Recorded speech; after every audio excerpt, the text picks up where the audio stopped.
Ang adlaw mga idol, aday mi karon diri sa Suyak Elementary School mo ni lahang basketball court o puli kami mga idol. Naglakat mi karon sa kilid sa dalan. Sakay na mi ani idol sa kuan bangka. Papuli na mi. Huwat-huwat mi pasahero.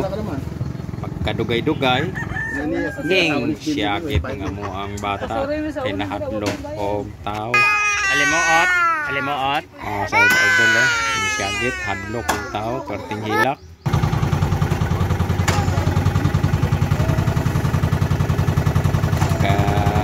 Tiod mga idol abot kami nakatakas na mga idol adto mi patubang sa mo ang motor kay mo adto na pud mi og plaza among isuroy amo ang busing adto sa plaza para siya mga idol na tuya-tuya na kita dayon siya gamiga mga idol sakay na siya idol sa tuya-tuya o kalit ra gid ko siya gamiga mga idol parte niyan tinaha.